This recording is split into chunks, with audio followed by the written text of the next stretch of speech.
안녕하세요. 반갑습니다. 기본간호학원 11주차 수업을 시작하겠습니다. 저작권 관련 사전 안내문 알려드리겠습니다. 본 강의의 모든 영상, 사진, 텍스트의 촬영, 캡처 및 공유, 배포를 금지합니다. 해당 경고를 무시하고 불법 복제 및 배포 등 저작권 침해 위법 행위가 이루어지는 경우 관련 법령에 따라 저작권자가 법적 조치를 취할 수 있습니다.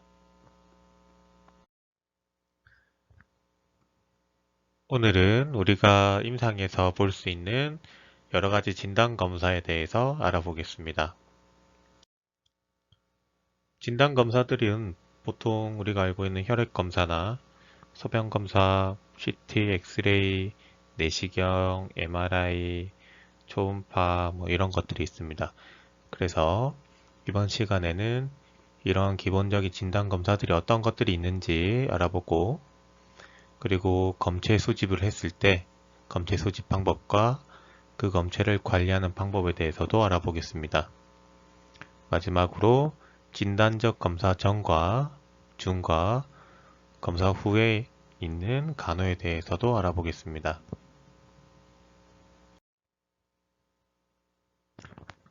이 진단검사는 신체 검진 후에 대상자의 개별적 건강 상태에 대한 정보를 얻기 위한 도구로 이용됩니다.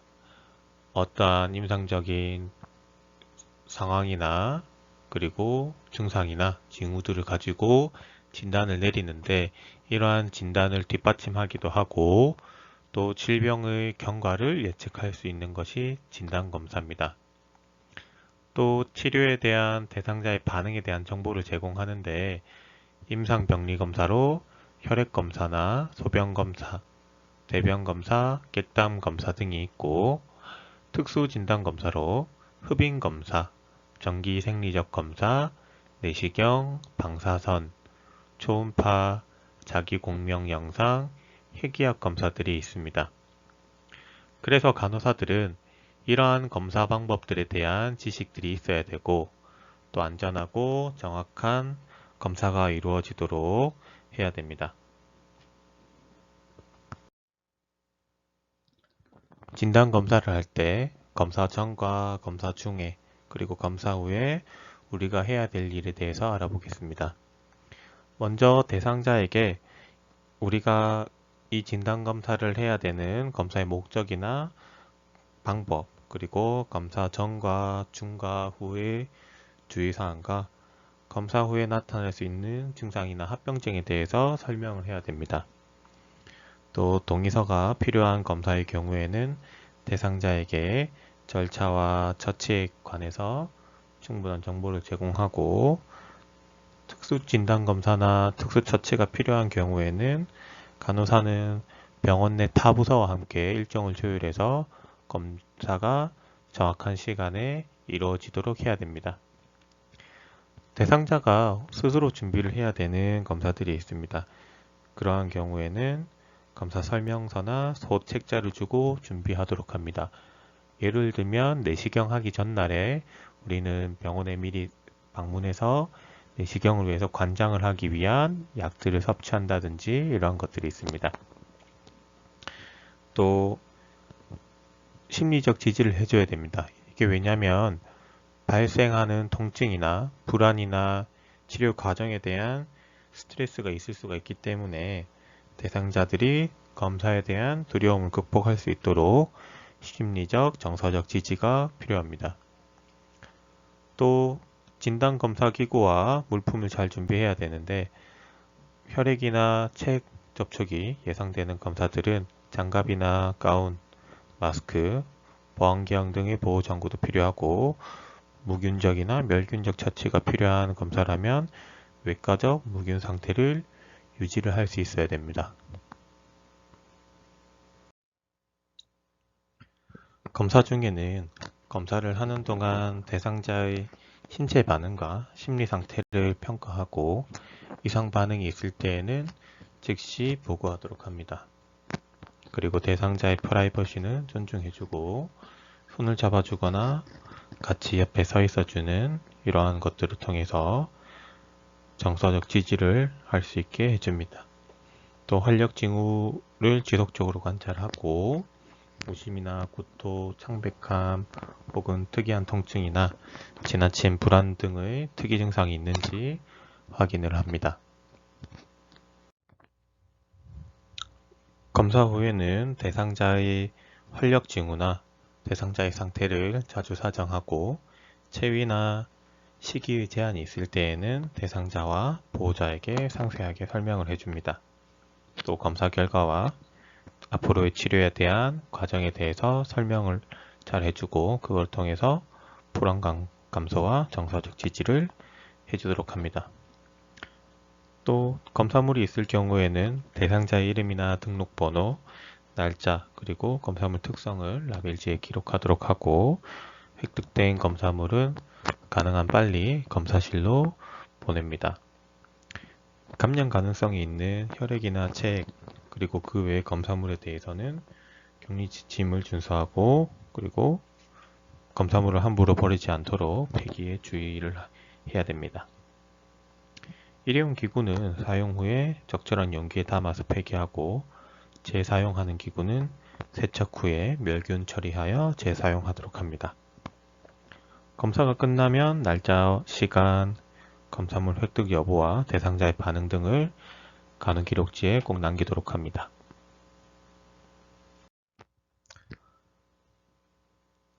진단검사 중 임상병리 검사에 대해서 보겠습니다. 임상병리 검사는 혈액, 소변, 대변, 객담 검사 등이 있습니다. 먼저 혈액 검사는 혈액은 주로 정맥에서 채취를 합니다. 체열 전에는 대상자나 보호자에게 검사의 목적과 체열 부위는 어딘지, 과정, 그리고 찌를 때의 불편감, 검사하기 전에 피해야 할 식이나 음료, 약에 대해서도 교육을 합니다. 말초혈관을 천자할 때는 정맥이 꼬이거나 경화가 있거나 정맥염이 있는 부위는 피하고 따뜻하면서 병소나 부종이 없는 부위를 선정해서 체열을 합니다. 혈관이 수축되어 있을 때는 체열할 부위를 온찜질해서 재확인한 다음에 체열을 하고 체열을 할 때에는 베타딘 용액이나 70% 알코올로 소독한 후에 완전히 말리거나 건조한 후에 체열을 하도록 합니다. 정맥 주입을 받고 있는 팔에서는 체열을 하지 않는 게 원칙입니다. 그리고 검사의 종류에 맞는 적절한 검체 용기와 용도에 맞는 기구나 카테터를 선택해서 점검한 후에 준비를 하도록 합니다. 혈액 검사 결과에 영향을 미치는 요인들에 대해서 보겠습니다. 체열 후에 혈청 분리가 지연되거나 혹은 장기간 실온에 방치하게 되면 혈구의 형태학적 변형 때문에 검사 결과에 영향을 미치게 됩니다. 그 외에도 염소나 이산화탄소, 혈당 등은 저하가 되거나 칼륨, 칼슘, 마그네슘, 인 이런 것들은 상승할 수가 있습니다. 특히나 암모니아나 동맥혈 가스 분석, 경구용 당 부하 검사를 위한 검체는 처혈한 즉시 검사실에 보내야 됩니다. 두 번째로 외부 요인에 의한 변화입니다. 운동을 과도하게 했을 때 땀을 많이 흘려서 혈액이 농축된다거나 알부민, 지방산, 유산염이 증가 후에 또는 감소될 수가 있고 그리고 AST나 LDH와 같은 근육 활성 효소 증가는 장기간으로 지속될 수가 있습니다. 또 고단백 식사를 하였을 때는 그때는 효소나 암모니아와 같이 이런 것들은 상승할 수 있고 소변의 폐하나 알부민, 혈당도 상승할 수가 있습니다. 공복 상태에는 혈당과 알부민이 저하가 될 수 있고 공복이 지속되게 되면 혈청 빌리루빈이 상승할 수가 있습니다. 또 용혈이 되었을 때 전혈구 검사 CBC에서 혈구의 비율을 정확하게 측정할 수가 없고 대부분 용혈이 되어버리게 되면 생화학 성분의 측정치에 영향을 주기 때문에 용혈이 되지 않도록 주의하도록 합니다.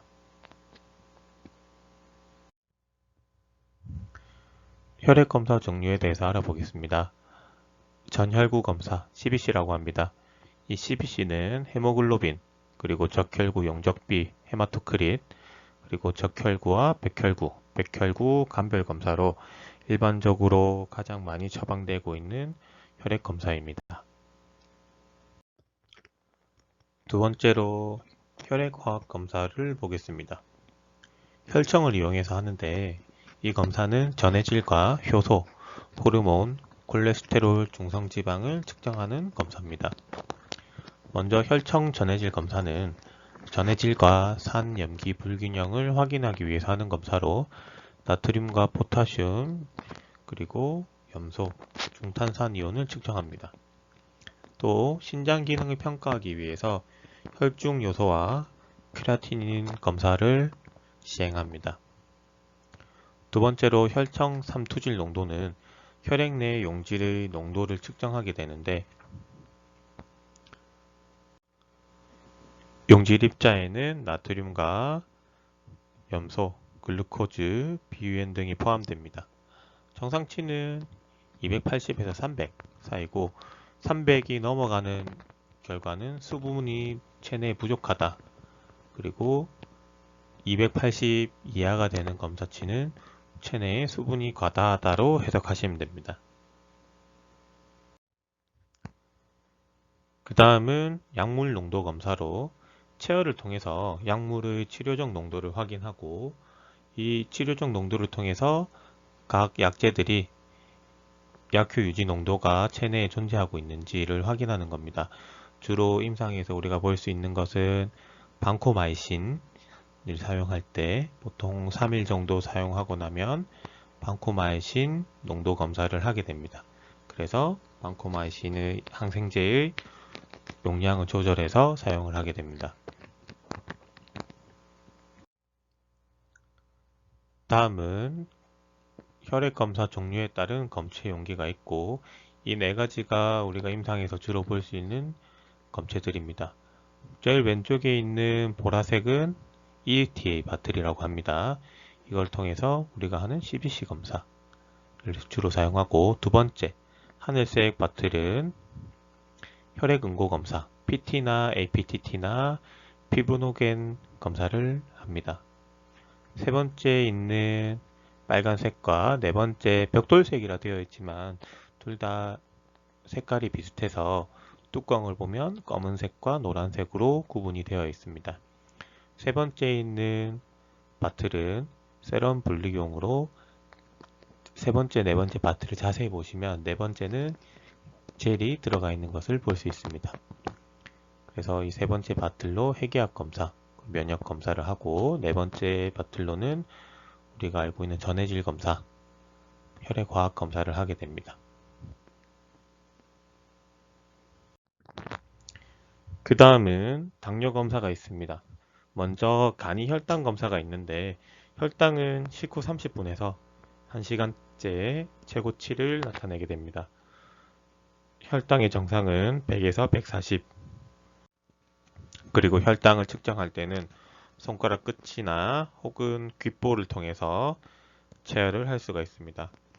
휴대용 혈당기로 측정이 가능하기 때문에 병원뿐만 아니라 가정에서도 많이 이용되고 자가로 측정이 가능합니다. 그리고 공복시 혈당 검사, FBS라고 하죠. 공복시 혈당 검사는 최소 8시간 이상 금식을 하고 물 이외에는 어떠한 음식도 먹지 않고 측정을 하게 됩니다. 정상치는 70에서 100, 그리고 126 이상이 2번 이상 측정이 되었을 때 당뇨병을 의심할 수가 있습니다. 식후 혈당 검사는 식사 시작 시간을 기본으로 해서 2시간 후에 정맥혈을 채취해서 혈당을 검사하는 것입니다. 보통 대부분의 사람들은 2시간 후에 정상 혈당을 유지하지만 당뇨병이 의심되는 대상자의 경우에는 2시간 후에도 150, 200 정도의 혈당을 나타내게 됩니다. 네 번째로 당화 혈색소가 있습니다. 헤모글로빈에 결합된 혈중 포도당 농도를 측정하는데 이 당화 혈색소는 3개월에서 4개월 동안의 평균 혈당치를 반영하게 됩니다. 왜 3개월에서 4개월이냐면 적혈구의 수명이 대략 90일 정도이기 때문에 이 90일 동안 적혈구의 헤모글로빈이 얼마나 포도당에 잘 결합되었는지 그것을 확인하고 이것은 시기에 관계없이 체열을 할 수가 있습니다. 보통 정상은 4.0에서 5.5%까지 그리고 그 이상 상승이 되면 고혈당 상태를 의미합니다. 그래서 대부분 당뇨 환자들이 당뇨약을 잘 먹다가 혈당이 조절이 잘 되니까 당뇨약을 끊고 병원에서는 나는 약을 잘 먹었다 이야기를 하지만 이 헤모글로빈 검사를 통해서 그 사람이 거짓말을 하고 있는지 아니면 정말 약을 잘 먹고 있었는지 그것을 알 수가 있습니다. 경구용 당 부하 검사는 아침 공복 시에 검사를 하는데 포도당 75g을 경구 투여한 후에 30분 간격으로 30분, 60분, 90분, 120분 이렇게 체열을 하게 됩니다. 검사 전 3일간은 하루에 최소 150g의 탄수화물을 섭취하고 검사 전에는 10시간에서 12시간 정도는 금식을 해야 됩니다. 또 영향을 주는 요인들인 음주나 운동 같은 것들은 검사 일 전부터 금지를 하고 혈액은 공복 시에 채취하고 그 다음 포도당 경구 투여 후에 30분 간격으로 소집을 하게 됩니다. 그래서 시간별로 이렇게 검사를 해서 혈당이 정상치로 돌아오는데 걸리는 시간을 측정하는데 아까 정상인은 보통 2시간 정도 지나면 정상치로 혈당이 돌아온다고 했습니다. 그래서 공복 혈당이 100 미만일 때 그리고 2시간 후에 140 미만일 때 정상으로 보고 확인하게 됩니다. 다음은 동맥혈 가스 분석 검사, 임상에서는 ABGA라고 많이 이야기합니다. 이 ABGA는 동맥혈에서 채취를 하기 때문에 주로 요골동맥이나 상완동맥, 대퇴동맥에서 채취를 하게 되고 ABGA에 포함되는 것은 폐하나 PaO2, PCO2, HCO3 그리고 산소포화도 이러한 것들을 확인할 수 있습니다. 그래서 이 동맥혈 가스 분석 검사를 통해서 대상자가 대사성 산증인지 대사성 알칼리증인지 또는 호흡성 산증인지 호흡성 알칼리증인지를 확인할 수가 있습니다. 다음은 블러드 컬처 혈액 배양 검사입니다. 주로 대상자들이 고열이 났을 때 이 고열이 감염에 의한 것인지 이것을 확인하기 위해서 원인균을 확인하는 검사로 검체를 수집할 때는 멸균적인 방법을 통해서 검체를 수집하도록 합니다. 그 다음 소변 검사에 대해서 보겠습니다. 이 소변은 사람의 건강 상태를 잘 나타내는 중요한 지표로도 사용되는데 주로 신장 기능이나 당대사, 감염 이러한 것들을 확인할 수가 있습니다. 그래서 일반 소변 검사를 보면 일반 소변 검사는 깨끗한 용기에 수집을 하게 되는데 간호사뿐만 아니라 대상자가 직접 채집을 할 수가 있습니다. 또 아침에 첫 소변이 가장 좋은데 소변이 농축되어서 희석된 소변에는 없는 물질들을 찾아낼 수가 있기 때문에 아침 첫 소변을 주로 채집을 하도록 합니다. 10cc 이상 채집을 하게 되고 대변이나 휴지나 이런 이물질들이 유입되는 것을 주의하고 오염과 손실을 위해서 용기의 뚜껑은 꼭 닫도록 합니다. 이 중간요 검사는 요즘에 우리가 건강검진을 하게 되면 많이 하는 소변 검사 중에 하나인데 비뇨기계 감염을 초래하는 미생물을 배양하기 위해서 이 검사를 하게 되고 요도구 주변을 깨끗하게 닦고 수집을 하게 됩니다. 도뇨를 통해서 수집을 할 수 있으나 요로 감염의 위험성이 높기 때문에 권장하지는 않습니다. 일정한 시간 동안에 소변을 채집해서 검사를 하기도 합니다. 1시간이나 2시간 그리고 24시간까지 소변을 채집을 하는데 이 24시간 수집료는 하루 동안 나온 모든 소변을 모은 것으로 소변으로 배출된 성분을 정량 분석하는 데 사용됩니다. 이때는 소변의 부패나 침전을 막기 위해서 냉장 보관을 한다거나 혹은 방부제를 첨부한 공병에 수집을 하도록 합니다. 도뇨를 통해서도 소변을 채집을 합니다. 단순 도뇨나 유치 도뇨를 했을 때 얻는 검사물로 깨끗한 중간뇨를 받을 수 없는 대상자의 경우에 단순 도뇨를 통해서 수집을 하거나 혹은 정확한 시간 간격을 두고 연속적인 검사물이 필요할 때 유치 도뇨를 통해서 검사를 합니다. 이 유치 도뇨관을 가진 대상자의 경우에는 소변 수집 주머니하고 유치 도뇨관과 연결된 부위에 있는 포트를 이용해서 소변을 채집하게 되는데 감염 예방을 위해서 장갑을 꼭 착용한 후에 무균적으로 채취를 하게 됩니다. 소변을 채집하기 전에 포트를 소독하고 채집한 후에도 포트를 꼭 소독하도록 합니다. 일반 소변 검사는 물리적, 화학적, 현미경적 검사 과정으로 소변을 분석하는 것으로 소변 수집 1시간 이내에 검사를 하도록 하고 그것이 불가능한 경우에는 냉장 보관이 필요합니다. 색깔이 변화되는 검사 키트를 사용하는데 이것을 통해서 요 비중이나 pH나 글루코즈, 케톤, 단백질, 소변 잠열 등을 검사하게 됩니다. 그 중에 요 비중 검사는 소변의 농도나 소변에 있는 용질의 양을 나타내는 지표로 정상치는 1.01에서 1.025 그리고 농축이 될수록 이 수치는 상승하게 됩니다.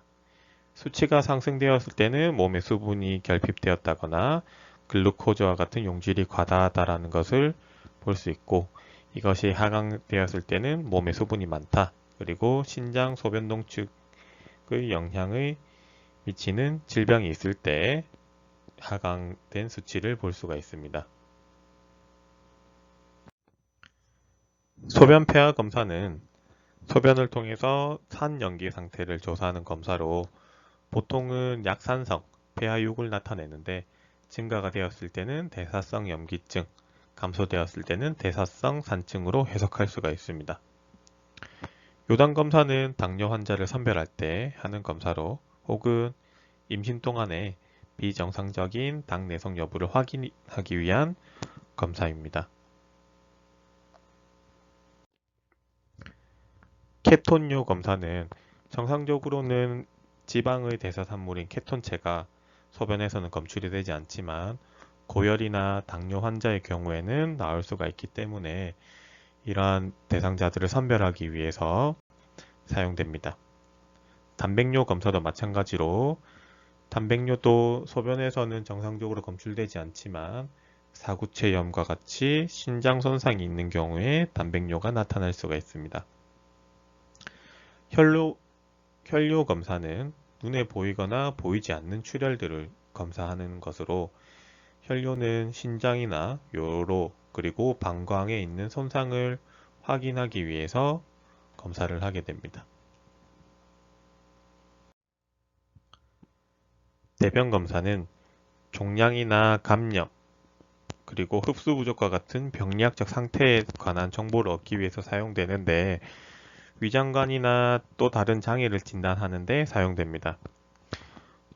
잠열 검사를 한다거나 소화된 음식물을 분석하거나 소화액을 분석하고 기생충과 박테리아, 바이러스 등을 확인하는데 내과적 무균수를 준수해서 검체를 채취하도록 합니다.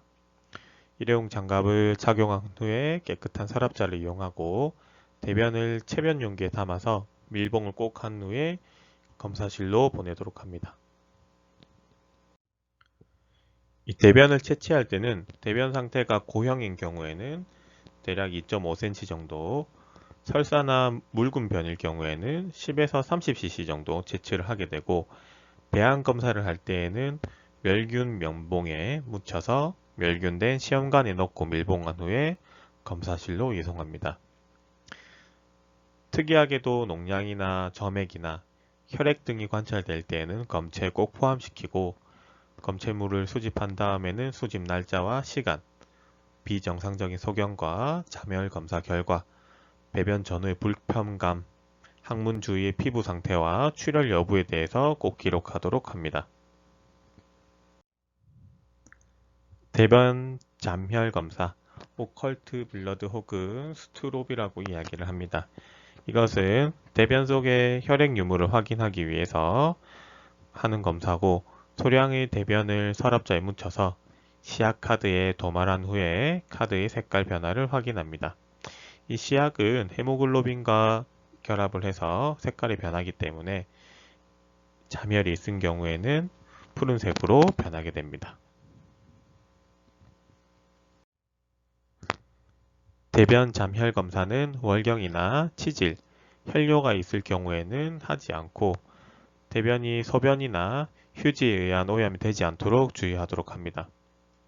대상자에게는 검사 일주일 전부터 위점막 출혈을 야기하는 약물들인 아스피린이나 엔세이드, 스테로이드, 철분제제, 항응고제 등을 먹지 않도록 하고, 검사 3일 전부터는 육류가 풍부한 음식이나 생야채를 먹지 않도록 합니다.